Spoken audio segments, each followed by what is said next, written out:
আল্লাহ রাব্বুল আলামিন দিনকে নেয়ামত হিসাবে অভিহিত করেছেন। দিন পরিপূর্ণতার মাধ্যমে নেয়ামতের পরিপূর্ণতার ঘোষণাও আল্লাহ তাআলা দিয়েছেন। শুধু তাই না, এবং এই দিন ইসলামকে আমাদের জন্যই আল্লাহ তাআলা মনোনীত করেছেন। এর পরপরই আল্লাহ তাআলা বলেন, ওয়ারাদিতু লাকুমুল ইসলাম দীনা, এবং আমি তোমাদের জন্য ইসলামকেই দিন হিসাবে মনোনীত করলাম। ইসলামবিহীন জীবন ব্যবস্থা কোনো দিন সফলতা আনতে পারবে না, ব্যক্তি জীবনেও নয়, রাষ্ট্রীয় জীবনেও নয়। রাষ্ট্রীয় পরিবর্ধন আমার আপনার মতো মানুষের জন্য অসম্ভব, কিন্তু নিজেকে পরিবর্তনের ক্ষেত্রে তো এটা অসম্ভবের কোনো কিছু নেই। এজন্য আমি নিজের জীবনে আগে ইসলামকে পরিপূর্ণভাবে প্রতিষ্ঠা করব। ইসলামী যত আইন অনুশাসন আছে, আমি যদি নিজে মেনে চলতে চাই, আমাকে বাধা দেওয়ার কেউ নাই। আমি যদি হারাম না খাই, কেউ আমাকে জোর করে হারাম খাওয়াইতে পারবে? আমি যদি পর্দায় চলি, পর্দা করি, কেউ আমাকে বেপর্দা করতে পারবে না। সেই জন্য আল্লাহ তাআলা বলেন, হে ঈমানদারেরা, নিজেকে দ্বীনের উপরে পরিপূর্ণ পরিচালনার মাধ্যমে জাহান্নামের আগুন থেকে বাঁচাও। সাথে সাথে ওয়া আহলিকুম নারা, তোমার অধীনস্থ যারা আছে এদেরকেও দ্বীনের উপরে পরিচালনা করার মাধ্যমে জাহান্নামের আগুন থেকে তুমি বাঁচাও। একটা মানুষকে পরিপূর্ণ দ্বীনের উপরে পরিচালিত করতে পারে না যদি সে নিজে পরিচালিত না হয়। এখন নিজেকে দ্বীনের উপরে পরিপূর্ণ পরিচালনা করতে হলে দ্বীন সম্পর্কে জ্ঞান থাকার দরকার আছে না নাই? আমার জন্য কোনটা হালাল, কোনটা হারাম, কোনটা করতে পারবো, কোনটা করতে পারবো না, এ বিষয়গুলো জানতে হবে না? এজন্য মানুষ যদি নিজেকে জাহান্নাম থেকে বাঁচাতে চায়, দ্বীনের উপরে চলতে চায়, তাহলে তার ইলম দরকার। কি দরকার বলেন না? ইলম দরকার। নিজেকে জাহান্নামের আগুন থেকে বাঁচানো যেমন ফরজ, অনুরূপভাবে দ্বীনি ইলম অর্জন করাও ফরজ। কারণ দ্বীনি জ্ঞান ছাড়া কোনো মানুষ নিজেকে জাহান্নাম থেকে বাঁচাতে পারবে না। এই জন্য নবীজি এক হাদিসের মধ্যে বলেন, তলাবুল ইলমি ফারিদাতুন আলা কুল্লি মুসলিম, দ্বীনি ইলম শিক্ষা করা প্রত্যেক মুসলমানের উপরে ফরজ। সে পুরুষ হোক আর নারী হোক, প্রত্যেক মুসলিম নরনারীর উপরে দ্বীন শিক্ষা করা ফরজ। এখন কতটুকু দ্বীন শিক্ষা করতেই হবে, কতটুকু দ্বীন শিক্ষা করা ফরজ? উলামায়ে কেরাম বলেন, কমপক্ষে নিজে পরিপূর্ণ দ্বীনের উপরে চলতে পারে এতটুকু দ্বীন প্রত্যেককেই শিখতেই হবে। ফরজ বিষয়ের দ্বীন শিক্ষা করা ফরজ। মনে করেন নামাজ পড়া, এটা ফরজ। নামাজ সম্পৃক্ত সকল মাসালা শিক্ষা করাও ফরজ। এই জন্য আমাদেরকে দ্বীনের উপরে চলার জন্য যতটুকু দ্বীন শেখা দরকার অতটুকু শেখা ফরজ। যদি কেউ ওই পরিমাণ জ্ঞান অর্জন না করে, তাহলে সে ফরজ তরকের গুনাহ করতেছে। আবার কেউ কেউ বলেন, না, শুধু নিজের জন্য হলে হবে না। কারণ আল্লাহ তাআলা বলেন, হে ঈমানদারেরা, নিজে জাহান্নামের আগুন থেকে বাঁচো, অধীনস্থদেরকেও বাঁচাও। তার মানে নিজে জাহান্নাম থেকে বাঁচার জন্য যতটুকু জ্ঞান শিখতে হবে, ইলম শিখতে হবে, ওইটুকুর সাথে সাথে অধীনস্থদেরকে দ্বীনের উপরে পরিচালনা করার জন্য যেই জ্ঞান, যেই ইলম দরকার, সেটাও শিক্ষা করা ফরজ। তার মানে নিজে এবং অধীনস্থদেরকে জাহান্নাম থেকে বাঁচানোর জন্য যতটুক ইলমে দ্বীন দরকার, এটা শিক্ষা করা ফরজ। আগামী জীবন বা পরবর্তী হায়াত সে দ্বীনের উপরে চলার চেষ্টা করে।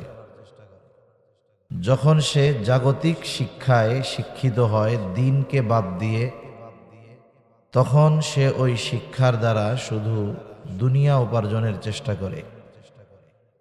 আমি যে কথাটা বোঝানোর জন্য এই দুইটা মিসাল দিলাম, মূলত হলো একটা মানুষের শিক্ষা তার ভবিষ্যৎ কেমন হবে এই বিষয়টাকে মোটামুটি নির্ধারণ করে দেয়। আপনারা জেনে থাকবেন, আমাদের দেশে চলতি বছর সহ গত বছরেও যখন নতুন পাঠ্যপুস্তক দেওয়া হলো, আপনাদের অনেকের আত্মীয় স্বজন তো প্রাইমারি স্কুল হাই স্কুলে পড়ে নাকি? সে কথা বলার আগে আর একটা কথা বলার দরকার, আসলে শিক্ষার উদ্দেশ্যটা কি? শিক্ষার মূল উদ্দেশ্য উপার্জন করা, ভালো চাকরি পাওয়া, মূল কিন্তু এটা ছিল না। আমরা যখন শিক্ষার মূল উদ্দেশ্য থেকে বের হয়ে গিয়েছি, শিক্ষার মূল উদ্দেশ্যটা যখন আমাদের অজানা হয়ে গেছে অথবা উদ্দেশ্যটা মূল উদ্দেশ্যের বাইরে চলে গেছে, তখন স্টুডেন্ট যারা ছাত্র ছাত্রী এরা লেখাপড়া করার পরেও আদবওয়ালা হয় না, ভদ্র হয় না, বরং দিন যায় আরো বেয়াদব হয়। স্বাভাবিক উচিত কি ছিল? যে যত উচ্চ শিক্ষিত হবে সে তত মার্জিত, ভদ্র, বিনয়ী হবে। কিন্তু আমাদের দেশে জাগতিক লাইনের শিক্ষায় যে যত উপরে যায় সে তত বড় বেয়াদব হয়। উচ্চ শিক্ষা গ্রহণ করে উচ্চ বেয়াদব হয়। শিক্ষার মূল উদ্দেশ্যটা ছিল একটা মানুষ শিক্ষা অর্জনের মাধ্যমে সে একজন ভালো মানুষে পরিণত হবে। শিক্ষার মূল উদ্দেশ্য কখনো উপার্জন নয়, ভালো চাকরি নয়। কিন্তু এখনকার জামানার দিকে যদি আপনি নজর দেন, যে জাগতিক যেই শিক্ষা কেন অর্জন করে? কারণ প্রত্যেকটা শিক্ষার্থী চায় যে আমি এই শিক্ষার মাধ্যমে দুনিয়ার লাইনের বড় কিছু হব। এই জন্য শিক্ষা থেকে মূল বিষয় গ্রহণ করার আগ্রহ কারো নাই। সকলে চায় আমার রেজাল্ট ভালো হবে, ভালো ভার্সিটিতে চান্স পাবো, ওখান থেকে বিসিএস ক্যাডার হব, বড় সরকারি চাকরি পাবো, বেতন যা পাই আর পাই, আউট ইনকাম যা হবে তা দিয়ে ইংল্যান্ডে, কানাডায়, বেগমপাড়ায় 10-15টা বাড়ি বানায় ফেলতে পারবো। এখন বলেন, এই উদ্দেশ্য নিয়ে কেউ যদি লেখাপড়া শুরু করে, ও কি কোনোদিন সুনাগরিকে পরিণত হবে? যেই শিক্ষার উদ্দেশ্য এইটা, সেই শিক্ষা গ্রহণ করলে মানুষ যেমন পরিপূর্ণ হবে না, জাতিও তেমন পূর্ণতা লাভ করতে পারবে না। আমরা একটা প্রবাদ আগে পড়ছি ছোটবেলায় স্কুলে, ভুলও হইতে পারে, education is the backbone of nation. শিক্ষা হলো জাতির মেরুদণ্ড। অথচ দেখা যাচ্ছে শিক্ষা গ্রহণ করে জাতির মেরুদণ্ড সোজা করার কথা। মানে একটা জাতিকে শিক্ষিত মানুষরা গোটা দুনিয়ার সামনে রিপ্রেজেন্ট করবে যে আমাদের দেশ নীতি নৈতিকতার দেশ, আমাদের দেশের মধ্যে কোনো দুর্নীতি নাই, আমাদের দেশ একেবারে সব দিক দিয়ে ভালো, কোনো সমস্যা নাই। কিন্তু দেখা যাচ্ছে যারা এই দেশে উচ্চ শিক্ষায় শিক্ষিত হচ্ছে, এই দেশের প্রত্যেকটা ক্ষেত্রে মেরুদণ্ড তারাই ভাঙতেছে। আপনার অর্থনৈতিক মেরুদণ্ড, আমাদের দেশের অর্থনৈতিক মেরুদণ্ড শেষ, এটা যারা বুঝে তাদের অত বলা লাগে না। আচ্ছা বলেন তো, অর্থনীতি তো এদেশের মোটামুটি শেষ। এখন এই অর্থনৈতিক মেরুদণ্ড ভেঙে ফেলার পেছনে হুজুররা দায়ী, মাদ্রাসার শিক্ষক দায়ী। আপনি এদেশের কয়জন আলেমকে পাবেন যে তার দেশের বাইরে কোনো প্রপার্টি আছে, কোনো সম্পদ আছে, বাড়ি আছে? আমার মনে হয় একজন কেউ পাবেন না। কিন্তু কয়েকদিন আগে বাংলাদেশেরই একজন, গত টার্মে উনি মনে হয় ভূমিমন্ত্রী ছিলেন, ওনার ব্যাপারে খবরে আসলো শুধুমাত্র ইংল্যান্ডেই নাকি 260টা বাড়ি আছে ওনার। এই সম্পদগুলো উনি এদেশ থেকে নিয়ে ওই দেশে পাঠিয়েছেন। এই যে প্রপার্টি সম্পদ উনি পাঠালেন, দেশের অর্থটা বিদেশে পাচার করলেন। উনি কিন্তু বড় শিক্ষিত মানুষ, বিসিএস ক্যাডারও মনে হয়। তা এই যে যারা এই কাজগুলো করতেছে, শিক্ষার মাধ্যমে দেশের অর্থনীতির মেরুদণ্ড ভাঙতেছে। সাথে সাথে অর্থের চাইতে বড় সম্পদ তো ক্যারেক্টার। ইংরেজির আরেকটা প্রবাদ আছে যে money is lost, nothing is lost, health is lost, something is lost, but character is lost, everything is lost. অর্থনৈতিক মেরুদণ্ড যদি ভেঙে যায়, এটাকে মানুষ পরিশ্রম কষ্টের মাধ্যমে একসময় দাঁড়া করতে পারে। অনেক মুরব্বী আছেন, মুক্তিযুদ্ধ হয়তো দেখছেন, এই মুক্তিযুদ্ধের সময় আমাদের দেশের কত ক্ষয়ক্ষতি হয়েছে। এর আগে ব্রিটিশ শাসনামলের কথা যারা জানেন, 200 বছর ব্রিটিশরা আমাদের এই উপমহাদেশ শাসন করছে। এই 200 বছর তারা আমাদের কিছু দেয় নাই, এরা কিন্তু সব নিছে। অনেকে বলতে পারেন, হুজুর অনেক জায়গায় তো ব্রিটিশ যেই জিনিসগুলো আছে, অনেক রেল লাইন, রেলপথ, ব্রিজ, স্থাপনা, এগুলা যে আছে এগুলো তো আমাদের জন্য করছে। না না, ব্রিটিশরা এদেশে রেল লাইন, ব্রিজ, সেতু এগুলা করছে কারণ হলো তৎকালীন সময়ে তারা সম্পদগুলো দেশে পাঠাতো বোম্বে থেকে। এখন বাংলাদেশ থেকে বা এই জায়গা থেকে ট্রাকে ট্রাকে সেই বোম্বে নেওয়া তো কঠিন। এই জন্য বড় শক্তপোক্ত ব্রিজ আর রেল লাইন করছে, এদেশের সম্পদগুলো যেন ইংল্যান্ডে নিতে তাদের সহজ হয়। এই জন্য এখন আমাদের অর্থনৈতিক মেরুদণ্ড অনেক আগের থেকে ভেঙে দেওয়ার পরেও এটা পড়ে গেছে আবার দাঁড়িয়ে গেছে, পড়ে গেছে আবার দাঁড়িয়ে গেছে। কিন্তু আফসোস লাগে, জাগতিক শিক্ষায় শিক্ষিত মানুষগুলো শুধু আমাদের অর্থনৈতিক মেরুদণ্ড নয়, আমাদের এই প্রজন্ম আগামী প্রজন্মের চারিত্রিক মেরুদণ্ডকেও তারা ভেঙে দিচ্ছে। এমন শিক্ষা ব্যবস্থার প্রণয়ন তারা করতেছে যার দ্বারা আগামী প্রজন্ম জানোয়ারের চাইতে বেশি খারাপ হয়ে যাবে। যেই শিক্ষা গ্রহণ করার দ্বারা দ্বীনি ইলম, দ্বীনের উপরে চলা তো বহুদূর, বরং দ্বীন থেকে বহু দূরে তারা চলে যাবে। এজন্য আগামী প্রজন্মকে রক্ষা করার জন্য প্রত্যেকটা সচেতন অভিভাবককে এখন থেকেই আগামীর টার্গেট নির্ধারণ করার দরকার। একটা জিনিস আমাদের মনে রাখতে হবে, এদেশে 17 কোটি মানুষ, বেশি হবে কম হবে না। সরকারি চাকরি করে কয় লক্ষ? সর্বোচ্চ হায়েস্ট সবাই মিলিয়ে 20 লাখ হইতে পারে সর্বোচ্চ, এটা কম হবে আরো হয়তো। ওই ফার্স্ট ক্লাস থেকে একেবারে 4 ক্লাস পর্যন্ত যা আছে সব মিলিয়ে 20 লাখ হবে হয়তো, সামথিং বা কমও হতে পারে, ডিফেন্স, সেনাবাহিনী, নৌবাহিনী, পুলিশ সব ধরে। তার মানে এদেশের বিশাল একটা অংশ সরকারি চাকরি করে না। এজন্য আমরা একটা বিষয়ে প্রতিজ্ঞাবদ্ধ হব, আমরা আমাদের আগামী প্রজন্মকে লেখাপড়া শেখাবো মানুষের মতো মানুষ হওয়ার জন্য, আর উপার্জনের জন্য তাদেরকে কর্মঠ করে তুলব। উপার্জনের জন্য কাজ শেখাবো, আর মানুষ হওয়ার জন্য তাদেরকে আমরা শিক্ষা গ্রহণ করাবো। এখন প্রশ্ন হলো, শিক্ষার মূল উদ্দেশ্য হলো সুনাগরিক হওয়া, ভালো মানুষ হওয়া, নৈতিক চরিত্র সম্পন্ন হওয়া। এখন আমাকে অ্যানালাইসিস করতে হবে কোন শিক্ষার দ্বারা শিক্ষার মূল উদ্দেশ্য আমার অর্জিত হবে। এটা যদি সাধারণ জেনারেল সিলেবাসের মাধ্যমে অর্জিত হয় আপনি করাবেন, আর যদি দেখেন না আমাদের জেনারেল কারিকুলামের মাধ্যমে আমার সন্তান আমার জাহান্নামে যাওয়ার কারণ হবে, তাহলে বিকল্প ব্যবস্থা আপনার হাতে আছে। আপনি সন্তানকে ধর্মীয় শিক্ষায় শিক্ষিত করবেন, তাহলে সে সুনাগরিক হবে। হয়তো জাগতিক বড় চাকরি তা সে পাবে না, কিন্তু আশা করা যায় নীতি নৈতিকতা সম্পন্ন মানুষ হওয়ার কারণে আল্লাহ সুবহানাহু ওয়া তাআলা এ দুনিয়ায় তাকে রিজিকের অভাবে ইনশাআল্লাহ ফালাবে না। এজন্য সম্মানিত সুধী, যে কথাগুলো বলতে চাচ্ছি আসলে অনেক লম্বা কথা হয়ে যাবে। আমি যেই আয়াতগুলো আপনাদের খেদমতে তিলাওয়াত করেছি, প্রথমত যেই আয়াতটা আমি তিলাওয়াত করেছি, আল্লাহ তাআলা সূরা তাহরীমের মধ্যে বলেন, ইয়া আইয়ুহাল্লাযীনা আমানু কু আনফুসাকুম ওয়া আহলিকুম নারা ওয়াকুদুহান নাসু ওয়াল হিজারা। আল্লাহ রাব্বুল আলামিন বলেন, হে ঈমানদারেরা, নিজেকে জাহান্নাম থেকে বাঁচাও, তোমার অধীনস্থদেরকেও জাহান্নামের আগুন থেকে বাঁচাও।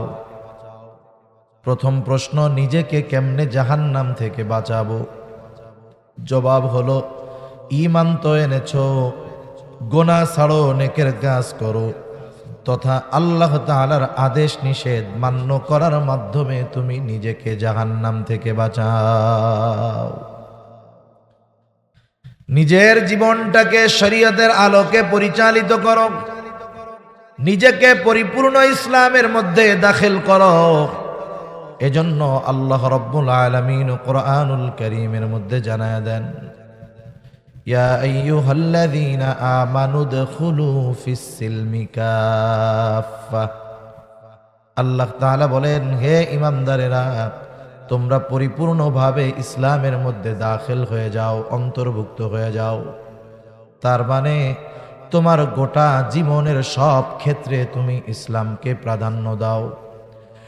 আর ইসলাম হলো এমন এক জীবন ব্যবস্থা, এমন এক দিন যেখানে মানব জীবনের এমন কোনো দিক নাই যেই জায়গায় ইসলামের দিক নির্দেশনা নাই। কেউ যদি মনে করে জীবনের প্রত্যেকটা ক্ষেত্রে ইসলামের অনুশাসন মেনে চলার সুযোগ নাই, তার মানে এই চিন্তার দ্বারা, এই কথার দ্বারা সে ইসলামকে অপূর্ণাঙ্গ মনে করল। বলেন তো, যদি কেউ এটা মনে করে, বলে অথবা বিশ্বাস করে যে ইসলাম হলো পূর্ণাঙ্গ নয়, অপূর্ণাঙ্গ, বলেন তো তার ঈমান থাকবে নাকি চলে যাবে? কারণ আল্লাহ রাব্বুল আলামিন ইসলামকে, এই দ্বীনকে পরিপূর্ণ হিসাবে ঘোষণা করেছেন। বিদায় হজের দিন আরাফার ময়দানে আল্লাহ রাব্বুল আলামিন ওহী নাজিল করে জানায় দেন, আল-ইয়াওমা আকমালতু লাকুম দীনাকুম ওয়া আতমামতু আলাইকুম নি'মাতি ওয়া রাদিতু লাকুমুল ইসলাম দীনা। আল্লাহ তাআলা বলেন, আল-ইয়াওমা আকমালতু লাকুম দীনাকুম, আজকে আমি তোমাদের জন্য তোমাদের দ্বীনকে পরিপূর্ণ করলাম। দ্বীন হলো জীবন ব্যবস্থা। শুধু তাই না, আল্লাহ তাআলা সাথে সাথে বলেন, ওয়া আতমামতু আলাইকুম নি'মাতি, দ্বীন পরিপূর্ণ করার সাথে সাথে আমি আল্লাহ তোমাদের জন্য আমার নিয়ামতকেও পরিপূর্ণ করলাম। উলামায়ে কেরাম, বুজুর্গানে দ্বীন বলেন, এখানে খুব শিক্ষণীয় একটা বিষয় আছে। আল্লাহ তাআলা দ্বীন পরিপূর্ণ করার সাথে সাথে নিয়ামতকে পরিপূর্ণ করার ঘোষণা কেন দিলেন? মূলত আল্লাহ তাআলা আমাদেরকে বোঝাতে চান, ও দুনিয়ার মানুষ, ঈমানদার, এই দ্বীন শুধু যে তোমাদের জন্য নির্দিষ্ট কিছু আইন কানুন বিধি নিষেধ এমনটা নয়, বরং এই দ্বীন যেহেতু পরিপূর্ণ, এই পরিপূর্ণ দ্বীনটাও তোমাদের জন্য বড় একটা নিয়ামত। মানুষ যদি অজানা গন্তব্যের দিকে ছুটে চলে, মনে করেন যেই নৌকা, সমুদ্রের মধ্যে নৌকা চলতেছে, হাল নাই পালও নাই, হালও নাই পালও নাই, নিয়ন্ত্রণের কেউ নাই। আমরা ছোটবেলায় একটা কম্পোজিশন পড়েছি ইংরেজিতে, এম ইন লাইফ, এর মধ্যে এরকম লেখা ছিল, গন্তব্যহীন বা উদ্দেশ্যহীন জীবন হলো ওই নৌকার মতো, যেই নৌকার কোনো গন্তব্য নাই, হাল নাই পাল নাই। ও বাতাস আসলে একদিক যায়, স্রোতাসটা আর একদিকে যায়, ও নির্দিষ্ট গন্তব্যে কখনো পৌঁছাইতে পারে না। ইসলাম হলো আমাদের জন্য নেয়ামত। কেন? এ দুনিয়ায় গন্তব্যহীন পথে যখন আমি ছুটে চলবো, আমার কোথায় গন্তব্য আমি না জানলেও ইসলাম আমাকে আমার গন্তব্য কোথায় সেটা জানায় দিবে, এবং ওই গন্তব্যে কিভাবে, কোন পদ্ধতিতে আমাকে পৌঁছাতে হবে সেটাও ইসলাম আমাকে জানায় দিবে।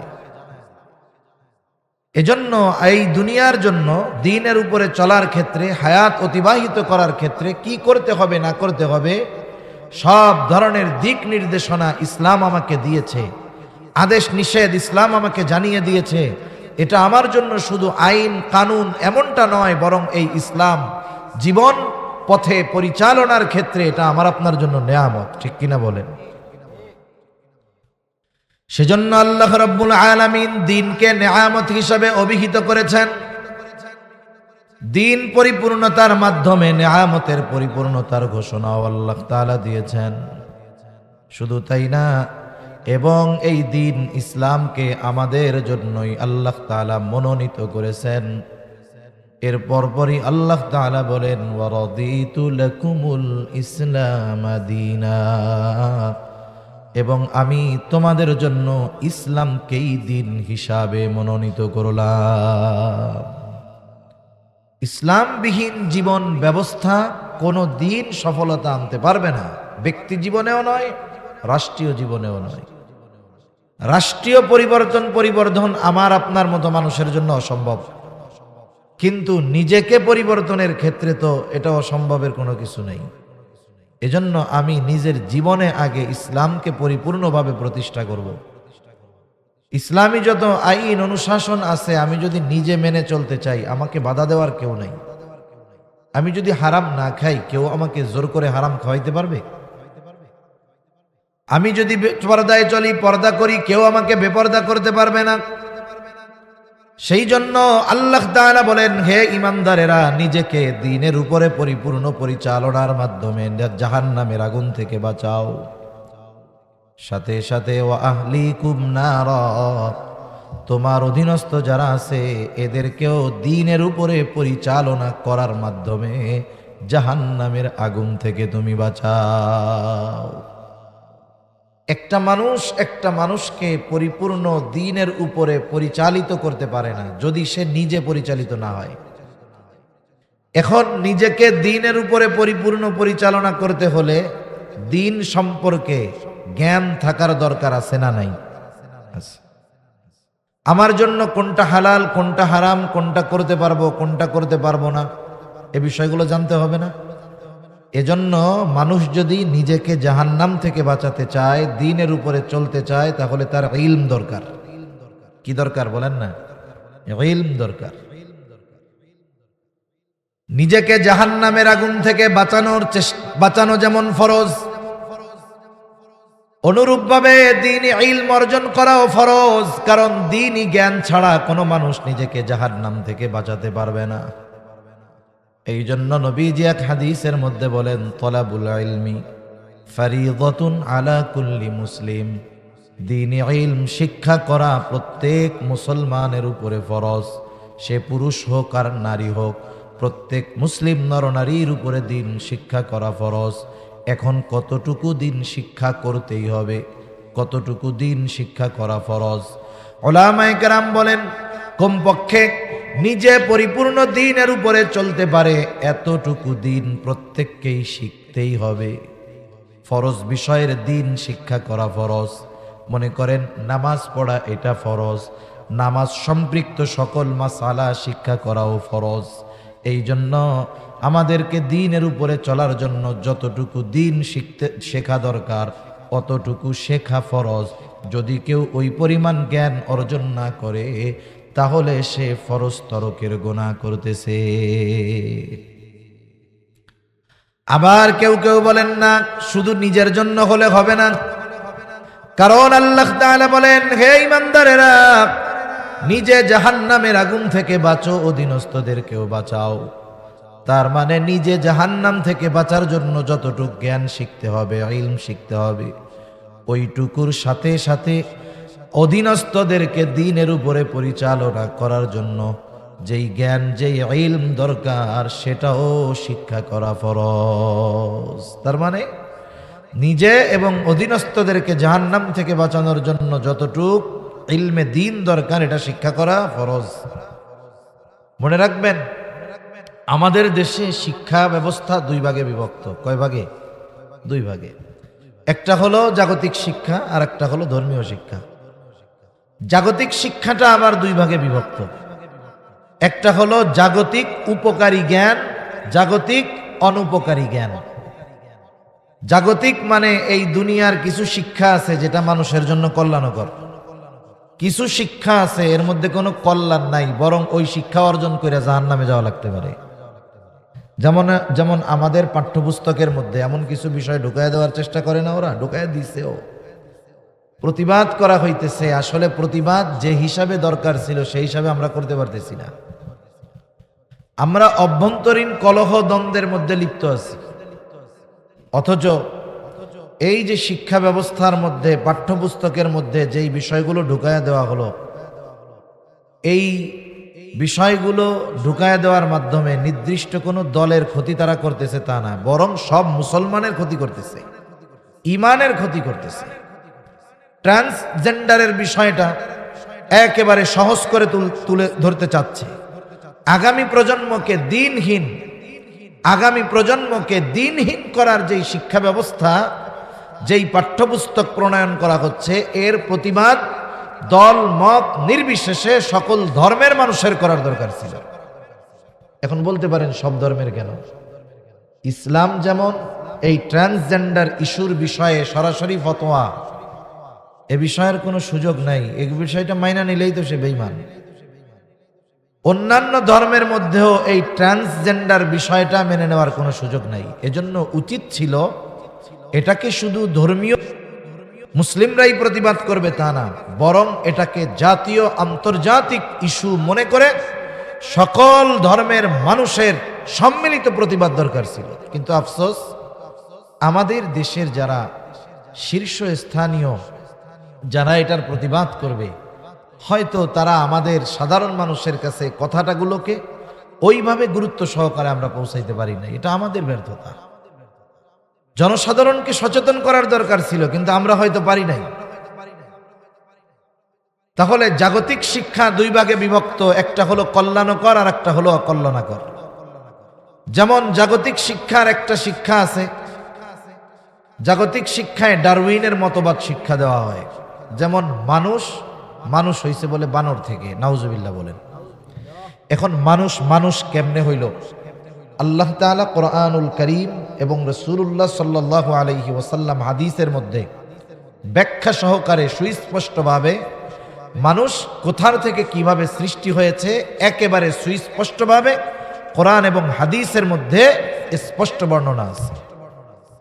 এখন কেউ যদি বলে মানুষ আস্তে আস্তে বিবর্তনের মাধ্যমে বানরের থেকে পরিবর্তন হইতে হইতে মানুষ হইছে, তাহলে কোরআনের 100 আয়াতের কাছাকাছি মনে হয় হবে, অবিশ্বাস করা হবে। এখন বলেন তো, এই বিবর্তনবাদ আমার আপনার কোনো সন্তান, ভাই, বোন এরা যদি বিশ্বাস করে নেয়, ইমান থাকবে নাকি যাবে? তাহলে জাগতিক শিক্ষার একটা পার্ট এটা ক্ষতিকর, উপকারহীন, এতটা উপকারহীন যে ওটা বেঈমান বানায় ফেলতে পারে। জাগতিক শিক্ষার আর একটা পার্ট সেটা উপকার। যেমন মাদ্রাসায় পড়ে ডাক্তার হওয়া যাবে না, এটা বাস্তব কথা। কওমি মাদ্রাসায় পড়ে ডাক্তার হইতে পারবে না। ইঞ্জিনিয়ার হতে পারবে না, কারণ এখানে ওই সাবজেক্ট পড়ানো হয় না, জাগতিক লাইনে পড়ানো হয়। এখন একজন ডাক্তার হলো, ইঞ্জিনিয়ার হলো, এটা উপকারী শিক্ষা। উপকারী জ্ঞান, এই জ্ঞান অর্জনে ইসলাম কখনো মানা করে না, বরং কিছু কিছু ক্ষেত্রে উদ্বুদ্ধ করে। এখন এই জাগতিক উপকারী শিক্ষা পরকালীন উপকারের কারণ হতে পারে। কেমনে? মনে করেন একজন ডাক্তার হয়েছে, আমাদের দেশে ডাক্তার হইলে এটা তো সোনার হরিণ, কোনো মতে চেম্বার একটা দিতে পারলে হইছে। সুস্থ মানুষও যদি তার কাছে যায়, 1500-2000 টাকা ভিজিট নেওয়ার পরে কোনো রোগ নাই, ও দেখাই বুঝছে যে কোনো রোগ এই লোকের নাই, এরপরেও 30,000 টাকার টেস্ট দিয়া দিবে, বলবে এই টেস্টগুলো করে আপনি আমাকে 15 দিন পরে দেখাবেন। এখন 30,000 টাকার টেস্ট আবার বলে দেয়, শোনেন ওই ডায়াগনস্টিক সেন্টারেই কিন্তু করবেন। এখন আপনি তো বাধ্য, আপনাকে এমন ভয় ভীতি দেখাবে, আপনি ভয়ে টেস্টই করে ফেলবেন। আপনি 30,000 টাকার টেস্ট করলেন, কোনো রোগ আপনার নাই, এটা ডাক্তারও জানে। কেন দিল? কারণ ওইখান থেকে প্রায় 50% তার কমিশন আছে। আপনারা আবার কি দেখাবে জানেন? দেশের সিস্টেম হলো এরকম, এই কয়েকদিন আগে চাউলের দাম বাড়ছে জানেন আপনারা, আবার দাম যে কমছে এটা জানেন। কিন্তু দেশের নিয়ম কি? 15 টাকা বাড়ায়া 5 টাকা কমাবে, উদ্দেশ্য কিন্তু 10 টাকাই বাড়াবে, কিন্তু সিস্টেমটা কি? বাড়ানোর ঘোষণা দিবে 15 টাকা, আর গভর্নমেন্ট তৎপর হয়ে উঠবে, এগুলো করা যাবে না, এই কমাও। কমাইবে কত? 5 টাকা।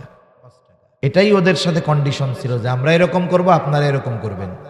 তাইলে সাপও ভাঙলো না, সাপও মরলো, লাঠিও ভাঙলো না। এটা একটা পলিসি। আপনারা আবার বলবে, হুজুর আপনি তো আমার মহব্বতের মানুষ, আপনার জন্য 20% ডিসকাউন্ট করে দিলাম। আপনি চিন্তা করবেন, ওরে বাবা আমারে খুব মহব্বত করে, 20% ডিসকাউন্ট দিয়ে দিছে আমারে। আসলে কাহিনীটা কি? আপনারেও খুশি রাখলো, আবার কামাইও করলো।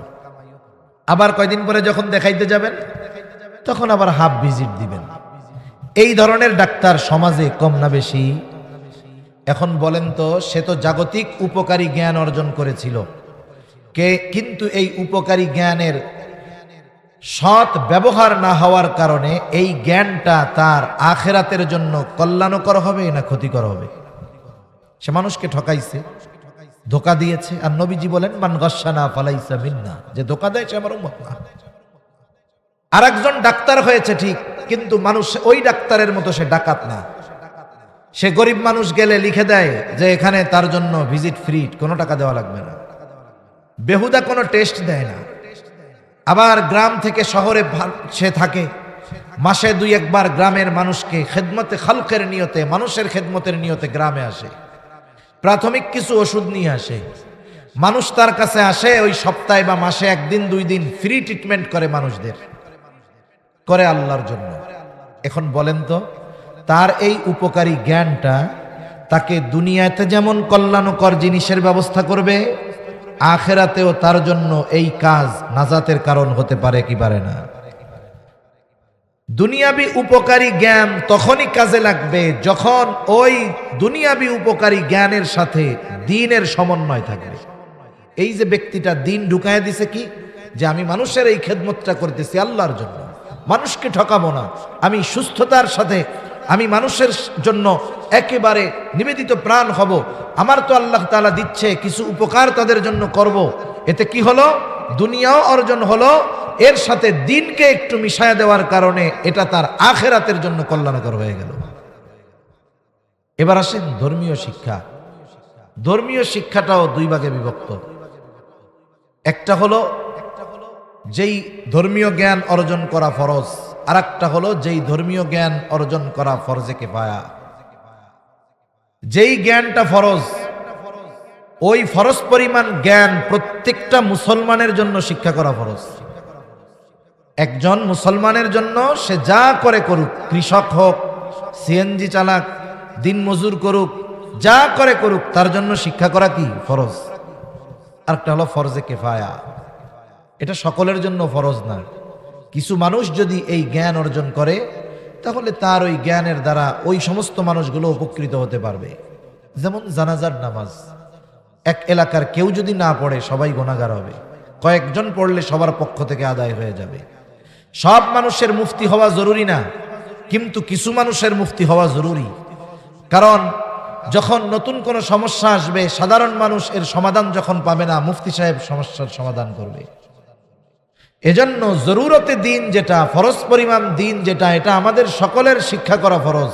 উচিত ছিল এই মুসলিম দেশে প্রত্যেকটা শিক্ষা প্রতিষ্ঠানে, ওটা স্কুল হোক আর মাদ্রাসা হোক, জরুরতে দিন শিক্ষার ব্যবস্থা প্রত্যেকটা প্রতিষ্ঠানে থাকার দরকার ছিল।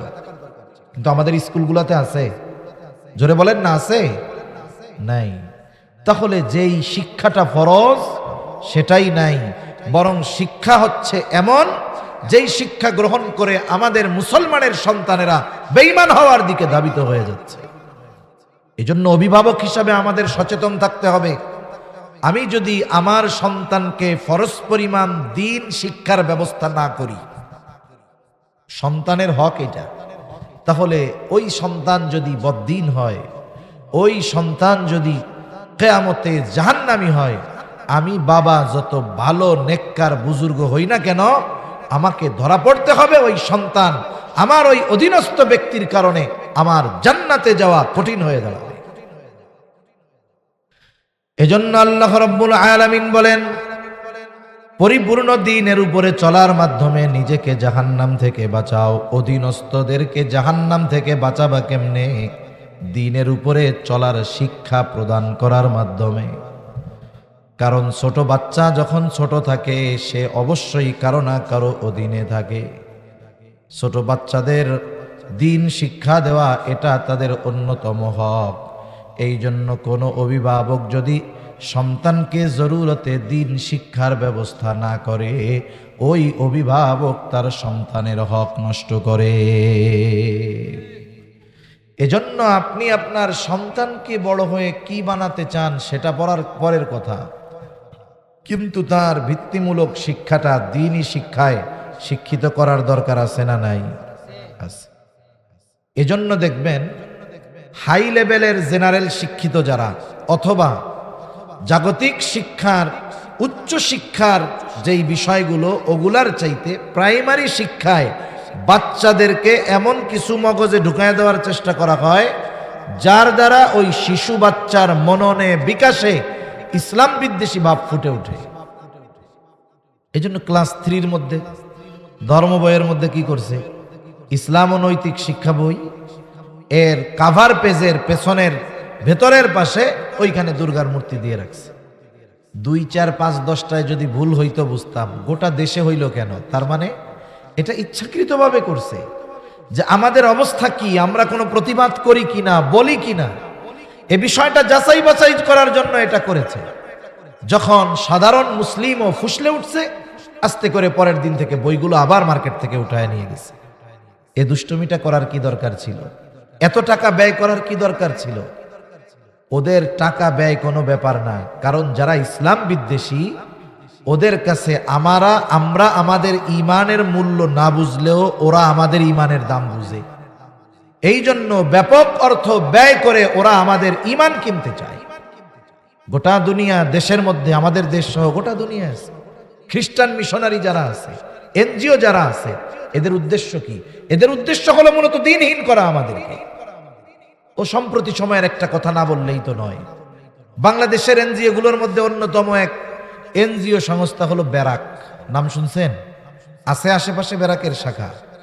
ব্যারাক গোটা বাংলাদেশে ঘরে ঘরে সুদ পৌঁছায়া দেওয়া, এই কর্ম যারা করছে, সুদ পৌঁছায়া দেওয়ার ব্যবস্থাপনা যারা করছে, এদের মধ্যে 1 নম্বর ব্যারাক আর 2 নম্বর হলো গ্রামীণ ব্যাংক।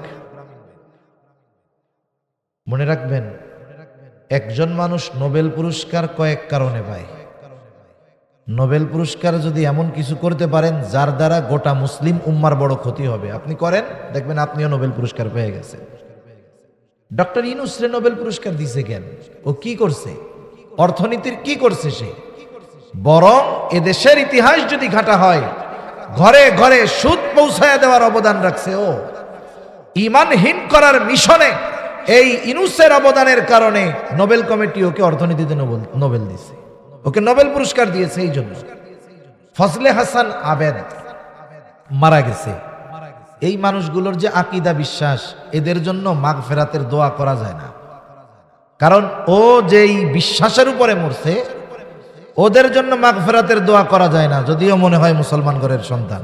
ফজলে হাসান আবেদ, কত সুন্দর নাম দেখছেন? এইরকম নাম অনেক মৌলভী সাহেবেরও নাই। একটা মানুষের নাম দেখে বোঝা যায় যে ওর বাপ মা কেমন ছিল। নামের মাধ্যমে এটা বোঝা যায় ওনার মা বাবা মনে হয় মোটামুটি দিন বুঝতেন, নাহলে এত সুন্দর নাম তো রাখার কথা না। সদু মধু কদু রাখতো নাম, তাইলে এত সুন্দর নাম রাখছে।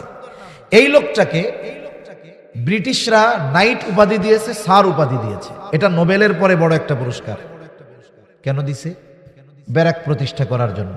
ব্যারাক কি করে? ব্যারাকের কিছু মিশন আছে, শিক্ষা মিশন আছে, অর্থনৈতিক মিশন আছে। ব্যারাক একটা বড় ইউনিভার্সিটিও আছে। এই ব্যারাকের কাজ হলো, ব্যারাক এনজিওর কাজ হলো প্রত্যন্ত অঞ্চলে সুবিধা বঞ্চিত শিশুদের জন্য শিক্ষার ব্যবস্থা করা আর দরিদ্রদের মাঝে সুদের উপরে লোন দেওয়া। এই দুইটা হলো তাদের মূল স্কিম। এরপরে তাদের প্রপার্টি ব্যবসা আরো তারা বাড়াইছে।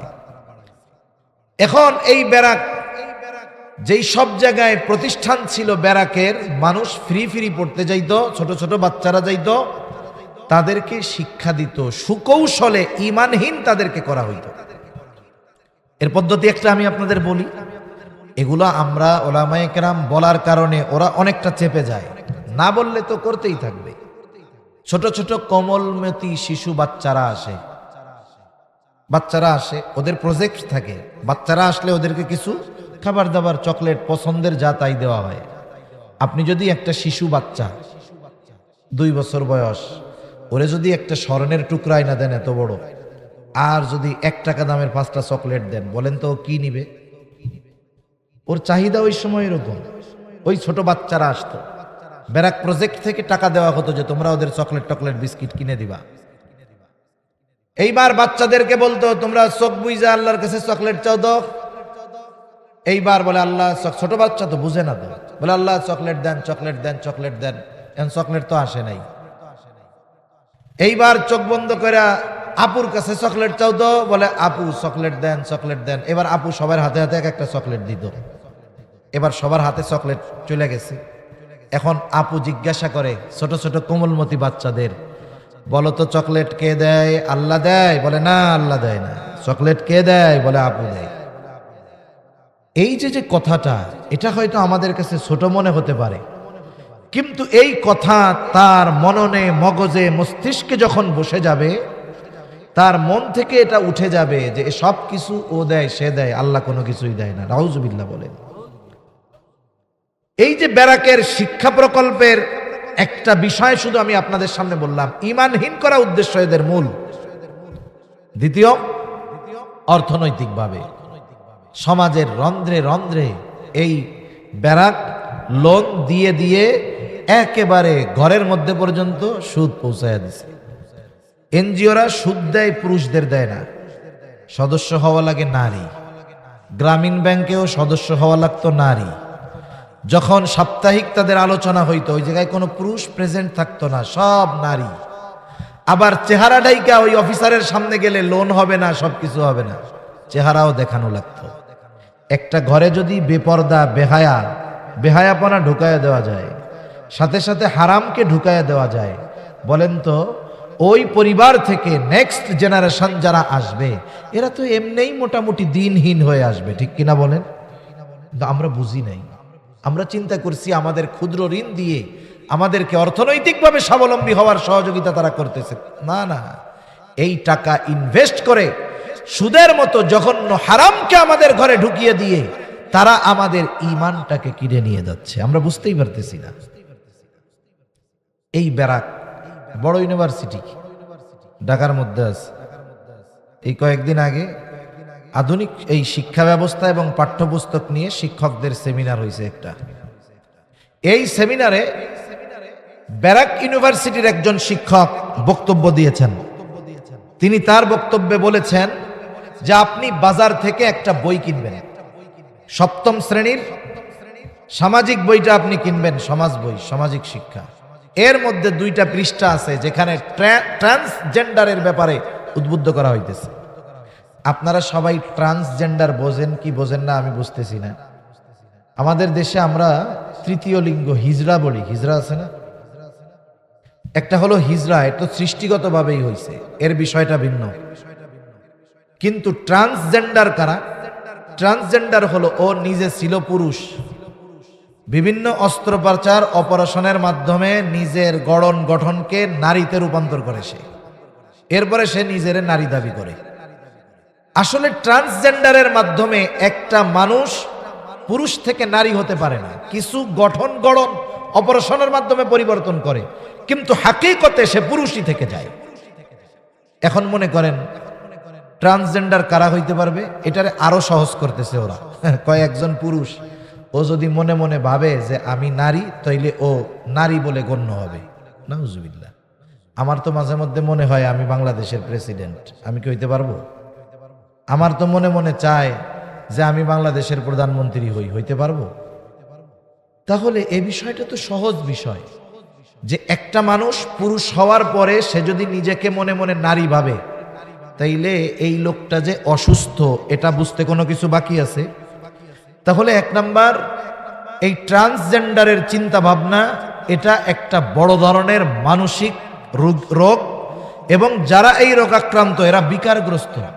বরং উচিত ছিল এই ধরনের চিন্তাধারা যাদের মধ্যে, তাদেরকে রাষ্ট্রীয় পৃষ্ঠপোষকতায় চিকিৎসার ব্যবস্থা করা। এইটা না কইরা বরং তাদের এই দাবিকে আরো উস্কায়া দেওয়া হচ্ছে, বৈধতা দেওয়ার অপচেষ্টা করা হচ্ছে। তাহলে কি হবে দেখেন, মুসলিম সভ্যতা বাদ দেন, মুসলিম ধর্মের কথা বাদ দেন, হিন্দু বৌদ্ধ খ্রিস্টান সব ধর্মের কথাই আপনি আনেন, কারো ঘরে হইছে ছেলে, ওই লোক যদি কয়দিন পরে যদি বলে আব্বা আমার তো মেয়ে মেয়ে মনে হইতেছে, তাইলে যে সামাজিক চেন, পারিবারিক ধারাবাহিকতা, এগুলো কি অক্ষুণ্ণ থাকবে? থাকবে না। মেয়ে যদি মনে করে আব্বা আমারে ছেলে মনে হইতেছে, তাহলে কি করবে? কিছু অপারেশন করে কিছু অঙ্গ কেটে ফেলবে, কিছু অঙ্গ হয়তো জুড়ায়া দিবে, কিন্তু সৃষ্টিগতভাবে আল্লাহ তাআলা কিছু বিষয় দিয়েছেন, ওইগুলো তো তার মধ্যে আসবে না। আর সৃষ্টির এই পরিবর্তন করা এটা নিঃসন্দেহে বড় কুফরি এবং ঈমানহীন হওয়ার অন্যতম এক কর্ম। এটা যারা করবে, যারা বৈধতা দিবে, যারা আইনের সমর্থন দিবে, সবগুলো বেঈমান, কোনো সন্দেহ নেই। এগুলো আমাদের বুঝতে হবে। হিজরার মাসালা আলাদা, মনে রাখবেন। অনেক সময় ছোট বাচ্চা হইছে, সে উভয় লিঙ্গ, ছেলে মেয়ে দুইটা আলামত নিয়েই জন্ম নিছে। বঙ্গবন্ধু মেডিকেল কলেজ বিশ্ববিদ্যালয়ের একজন প্রফেসর, শিশু বিশেষজ্ঞ, উনি বলতেছেন আমাদের সমাজে সচেতনতার অভাব, এই জন্য অভিভাবক লজ্জায় যখন কোনো বাচ্চা হিজড়া হয় একে চিকিৎসকের কাছে নেয় না। অথচ যদি চিকিৎসকের কাছে ছোটবেলায় নিত, এই ছোট্ট একটা অপারেশনের মাধ্যমে তার এই সমস্যাটা দূর করা যাইত। হয়তো তো ছেলেও হইতো, নাহলে মেয়ে যে কোনো এক হয়ে যাইতো, কোনো সমস্যা ছিল না।